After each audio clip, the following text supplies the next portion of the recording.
আওয়ামী লীগের রাজনীতি চলবে কিনা অন্তর্বর্তী সরকারের সিদ্ধান্ত নেবে। এদিকে যারা পাশে দাঁড়াবে তাদেরই ভোট দেবেন বললেন সার্জিস আলম। জানাবো সরকারকে ব্যর্থ করতে নতুন পরিকল্পনায় আওয়ামী লীগ, এবং সর্বশেষ জানাবো নির্বাচন নিয়ে ধোঁয়াশা তৈরি করছে সরকার বলছেন রিজভী। দর্শক শুনছিলেন সংবাদ শিরোনাম, এখন বিস্তারিত। আওয়ামী লীগের রাজনীতি চলবে কিনা অন্তর্বর্তী সরকারের সিদ্ধান্ত নেবে। দেশে আওয়ামী লীগের রাজনীতি চলবে কিনা সে সিদ্ধান্ত অন্তর্বর্তী সরকারই নিতে হবে বলে মন্তব্য করেছেন বৈষম্যবিরোধী ছাত্র আন্দোলনের মুখপাত্র উমামা ফাতেমা। উমামা ফাতেমা বলেন, রাজনীতি ঢেলে সাজাতে ও আওয়ামী লীগের বিচার নিশ্চিত করতে আমরা সর্বোচ্চ ভূমিকা পালন করব। আওয়ামী লীগ বিচার নিশ্চিত করতে আদালতের দ্বারা যারা দৌড়ছেন, মানববন্ধন করছেন, তাদের সহযোগিতা করতে হবে। আওয়ামী লীগের বিরুদ্ধে যদি রুখে দাঁড়াতে না পারি তাহলে 5 বছর পর হোক, 10 বছর পর হোক, তারা ফেরত আসবে। তারপর আমাদের সবার ভবিষ্যৎ একটি প্রশ্নের উপর নির্ভর করবে। যারা পাশে দাঁড়াবে তাদেরই ভোট দেবেন বললেন সার্জিস আলম। জাতীয় নাগরিক পার্টির মুখ্য সংগঠক সার্জিস আলম বলেছেন, কেউ যেন মনে না করে সনাতন ধর্মাবলম্বী মানে নৌকায় ভোট দেয়। যারাই আমাদের পাশে দাঁড়াবে তাদেরই ভোট দেবেন। সার্জিস আলম বলেন, অনেকেই মনে করেন সনাতন ধর্মাবলম্বী মানে নৌকায় ভোট দেয়। এই ধারণাটা পাল্টাতে হবে। আওয়ামী লীগের মনে করতো কিছু দেই আর না দেই, ভোটটা কিন্তু আমারই পাবো। তাহলে আপনাকে কিছু দেবেন না, এটাই হয়েছে এতদিনে। তিনি বলেন, যখন কোনো কিছু না দিয়ে আপনাকে পেয়ে যায় তখন মূল্যটা থাকে না। এতদিন ধরে এটাই হয়ে আসছে। তো অল্প কিছু মানুষ, হাতে গোনা কয়েকজন মানুষকে সুযোগ সুবিধা দিয়ে বাকি যারা প্রত্যন্ত অঞ্চলে সনাতন ধর্মাবলম্বীর মানুষ ছিল তাদের দিকে কিন্তু নজর দেওয়া হয় নাই। মানে এমনি একাট করি, মানে এমনি একাট উপরি পাওনা হিসেবে ব্যবহার করা হয়েছে। সার্জিস বলেন, যারা আপনাদের কথা শুনবে, আপনাদের হয়ে কথা বলবে এবং আপনাদের কাজগুলো করবে, আপনাদের রক্ষার জন্য আপনাদের পাশে দাঁড়াবে, আপনাদের ভোটটা হবে তাদের জন্য। তিনি আরো বলেন, অটোয়ারি ও পঞ্চগড়ে আমরা যারা আছি আমরা যেন সবাই মিলেমিশে থাকি। এই দেশটা নির্দিষ্ট কোনো ধর্মের মানুষের নয়। যারা এই দেশের নাগরিক তাদের প্রত্যেকের এই দেশ। 5 আগস্টের পর আমরা বিভিন্ন সময় শুনেছি অনেকে এলাকা ছেড়ে চলে গেছেন। আমরাও শুনেছি অনেকের স্থাপনায় হামলা হয়েছে। এটা আমাদের হৃদয়ে রক্তক্ষরণ করে, কারণ যারা এগুলো করেছে তারা হচ্ছে সুযোগ সন্ধানী। তারা যে দখলদার, এই কাজগুলো আওয়ামী লীগের আমলেও করেছে, এখনো স্বার্থের জন্য করবে। এরা কোনো দলের না, এরা হচ্ছে ধান্দাবাজ। এই সময় সার্জিস হিন্দু ধর্মাবলম্বীর বিভিন্ন সমস্যার কথা শুনেন, সবাইকে নিয়ে একসঙ্গে কাজ করে সমস্যা সমাধান করার আশ্বাস দেন। এ সময় নারীনগঞ্জ এলাকায় দক্ষিণেশ্বর দেবেত্তর SS পটেশ্বরী কালী মন্দিরের ব্যক্তিবর্গরা উপস্থিত ছিলেন। সার্জিস আলমকে মন্দির কমিটি টুপি ও জায়নামাজ উপহার প্রদান করে। সরকারকে ব্যর্থ করতে নতুন পরিকল্পনায় আওয়ামী লীগ। খোলস ছেড়ে ধীরে ধীরে গর্ত থেকে বেরিয়ে আসতে শুরু করেছেন আওয়ামী লীগের পলাতক নেতারা। বিশেষ করে ভারত সহ বিভিন্ন দেশে আশ্রয় নেওয়া এই দলটি সাবেক মন্ত্রী, সংসদ সদস্য সহ শীর্ষ নেতাদের অনেক ইফতার পার্টির নামে নয়া ষড়যন্ত্রে মেতে উঠেছেন। মূলত বাংলাদেশের ভেতরে অস্থিতিশীল পরিস্থিতি তৈরি করে ডক্টর মোহাম্মদ ইউনূসের সরকারকে উৎখাত করাই তাদের প্রধান লক্ষ্য। এবার ঈদ যাত্রাকে টার্গেট করেছে আওয়ামী লীগের পলাতক নেতারা। ঢাকা নন্দীবন্দর, সদর ও লঞ্চগুলোতে নিরাপত্তা ব্যবস্থায় ঘাটতি রয়েছে। এসব ত্রুটির সুযোগ নিয়ে নৌপথে ঈদ যাত্রা নাশকতা চালাতে পারে দুষ্কৃতকারীরা। সরকারের একটি গোয়েন্দা সংস্থার প্রতিবেদনে এসব আশঙ্কার কথা তুলে ধরা হয়েছে। এই প্রতিবেদনে স্বরাষ্ট্র মন্ত্রণালয়, নৌ পরিবহন মন্ত্রণালয়, কোস্টগার্ড, আনসার বিডিপি, পুলিশ ও BDR-BW এতে পাঠানো হয়েছে। এতে নাশকতা এড়াতে সদরঘাটের প্রবেশ পথে আচুওয়ে স্থাপন, আইন শৃঙ্খলা বাহিনীর সদস্য বাড়ানো সহ 11টি সুপারিশ করা হয়েছে। সংশ্লিষ্ট সূত্রে এসব তথ্য জানা গেছে। গোয়েন্দা প্রতিবেদনে নাশকতার সংখ্যা প্রকাশ করে বলা হয়েছে, গত 5 আগস্ট ছাত্র জনতার গণ অভ্যুত্থান পরবর্তী সময় দেশের আইন শৃঙ্খলা পরিস্থিতি বিনষ্টের পায়তারা করছে একটি স্বার্থন্বেষী গোষ্ঠী। বর্তমান অন্তর্বর্তী সরকারকে ব্যর্থ করতে বিভিন্ন সময় খুনি, ছিনতাইকারী, ধর্ষক, অগ্নিসংযোগকারী, আন্দোলনকারী ও ডাকাতের বেশে একটি মহল দেশকে অস্থিতিশীল করতে চাচ্ছে।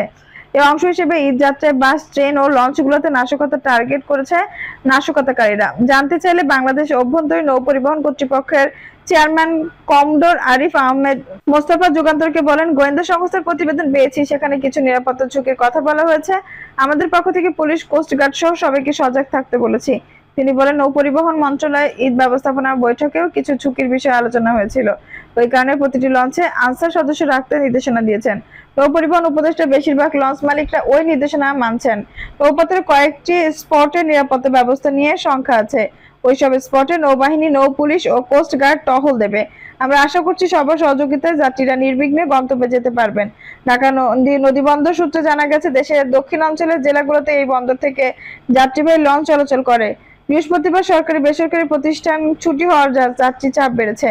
26 মার্চ বুধবার গভীর রাত পর্যন্ত সদরঘাট থেকে 78টি লঞ্চ ছেড়ে যায়। গতকাল বৃহস্পতিবার রাতে 8টা পর্যন্ত 58টি লঞ্চ যাত্রী নিয়ে ছেড়ে গেছে। প্রতিটি লঞ্চে উল্লেখযোগ্য যাত্রী চাপ ছিল। নাশকতার সংখ্যা। গোয়েন্দা প্রতিবেদনে সদরঘাটের লঞ্চের বিভিন্ন স্তরে নিরাপত্তা ঘাটতির তথ্য তুলে ধরে নাশকতার আশঙ্কা প্রকাশ করা হয়েছে। এতে বলা হয়েছে, সদরঘাটে 21টি গেট ও 18টি গ্যাংওয়ে পন্টুনে নামার পথ রয়েছে। এসব গেট ও গ্যাংওয়ে দিয়ে যাত্রী প্রবেশের সময় কোনো ধরনের তল্লাশি বা চেকিং এর ব্যবস্থা নেই। এতে সাধারণ যাত্রী বেশে অনায়াসে টার্মিনালে প্রবেশ করতে পারবেন। নাশকতাকারীরা তারা সহজেই ককটেল, বোমাসহ দাহ্য পদার্থ বহন করতে পারে। সদরঘাটে 59টি সিসি ক্যামেরা, বেশ কয়েকটি অচল। বেশিরভাগ লঞ্চের ভেতরে সিসি ক্যামেরা নেই। সদরঘাট টার্মিনাল থেকে লঞ্চ ছাড়ার পর ছোট নৌকা দিয়ে যাত্রী তোলা নিষিদ্ধ, কিন্তু ছোট ছোট নৌকা দিয়ে লঞ্চ যাত্রী তোলা হয়। এতে দুর্ঘটনার পাশাপাশি সহজে নাশকতাকারীরা লঞ্চে উঠে যেতে পারে। লঞ্চের কেবিনে ডেকে যাত্রীদের এনআইডি কার্ড যাচাই করা হয় না এবং কোনো ডকুমেন্ট ছবি তোলা হয় না। এতে সহজে নাশকতাকারীরা যাত্রী বেশি লঞ্চে অবস্থান করতে পারে। এছাড়া এই যাত্রার প্রতিটি লঞ্চে যাচাই বাছাই ছাড়াই অতিরিক্ত লোকবল নিয়োগ করা হয়। এসব অতিরিক্ত লোকবলের যে কেউ টাকার বিনিময়ে নাশকতায় যুক্ত হতে পারে। সদরঘাটের অবস্থাপনায় কারণও নিরাপত্তা ঝুঁকি তৈরি করেছে উল্লেখ করে প্রতিবেদনে বলা হয়েছে, সদরঘাট টার্মিনালে পন্টুর হকার বসার অনুমতি নেই। অথচ ক্রমান্বয়ে হকারদের আধিক্য বেড়েই চলেছে। প্রতিদিন পন্টুনে 300 থেকে 350 হকার বসে, যা যাত্রী চলাচলে বিঘ্ন ঘটায়। এটাও নিরাপত্তা হুমকির বড় কারণ।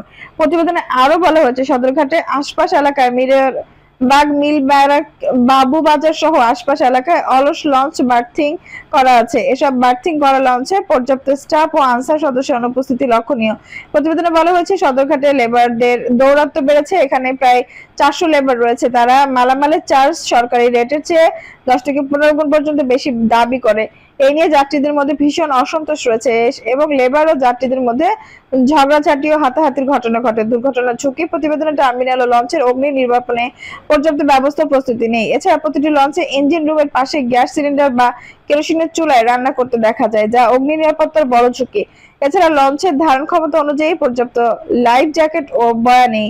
এছাড়া কিছু লঞ্চের বার্দিং এর টেকসই বেশি নেই। গত ঈদ উল ফিতরে তাসরিফ 4 লঞ্চের রাশি ছিঁড়ে 5 জন যাত্রী নিহত হয়। এছাড়া লঞ্চের ভেতরে মাদক ও জোয়ার আসর বসে, যা যাত্রীদের বড় নিরাপত্তা ঝুঁকির কারণ। এসব বিষয়ে জানতে চাইলে বিআইডব্লিউ এর পরিচালক বন্দর পরিবহন একে আরিফউদ্দিন বলেন, যেসব ত্রুটি রয়েছে সেগুলো সমাধানের পদক্ষেপ নেওয়া হচ্ছে। সদরঘাটে র্যাব ও পুলিশের বাড়তি সদস্য মোতায়েন করা হয়েছে। বন্দরের ব্যবস্থাপনা সম্পর্কে তিনি বলেন, হকাররা যাতে না ঢুকতে পারে সেজন্য সংশ্লিষ্টদের নির্দেশনা দেওয়া হয়েছে। লঞ্চ মালিক ও শ্রমিকদের কঠোর নিরাপত্তা ব্যবস্থা অনুসরণ করতে বলা হয়েছে। নাশকতা রোধে 11 সুপারিশ, ঈদ যাত্রা নিরাপত্তা জোরদার করতে 11টি সুপারিশ করা হয়েছে। গোয়েন্দা প্রতিবেদনে যাত্রী প্রবেশ ও বের হওয়ার জন্য আলাদা গেট নির্ধারণ করে দেওয়া, প্রবেশ পথে আচ্ছা ওয়ে স্থাপন এবং প্রতিটি গেটে একজন এসআই পদমর্যাদায় কর্মকর্তার নেতৃত্বে পুলিশ মোতায়েন করতে বলা হয়েছে। যাত্রী প্রবেশের সময় ভিডিও করা এবং মালামাল তল্লাশি করা যেতে পারে। কেবিনে যাত্রীদের চাবি বিনিময়ে সময় এনআইডি কার্ড সংগ্রহ ও ছবি তুলে রাখা যেতে পারে। সদরঘাট লঞ্চে অগ্নি নিরাপত্তা জোরদার এবং হকার ও লেবারদের দৌরাত্ম্য কমাতে পদক্ষেপ নেওয়ার সুপারিশ করা হয়েছে। দর্শক, এই ছিল এখনকার সর্বশেষ সংবাদ। নিশ্চয়ই ভালো লাগলে অবশ্যই একটু লাইক দিন, কমেন্টে আপনার মূল্যবান মতামত জানান। সবসময় আমাদের পাশে থাকতে সাবস্ক্রাইব করে বেল বাটনটি অন করে রাখুন। ধন্যবাদ।